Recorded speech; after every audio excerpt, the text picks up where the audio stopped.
Once a wolf has found a mate, they tend to stay together for better or worse, through sickness and health. Only death can separate them.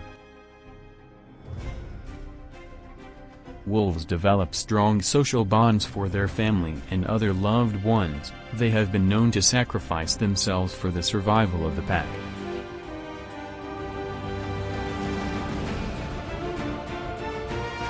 A family group can persevere for several generations, even decades, carrying knowledge and information through the years, from generation to generation.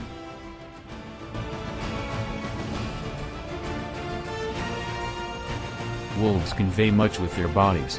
If they are angry, they may stick their ears straight up and bare their teeth. Fear is often shown by flattening the ears against the head. Wolves frequently express their fondness through mutual grooming activities, by placing their tongues on each other's fur and extracting debris with their teeth. This kind of grooming is especially prevalent in male and female wolf pairs, before mating. Wolves are fiercely loyal to their pack. They are the ultimate team players. They work together to achieve a common goal that benefits the whole pack.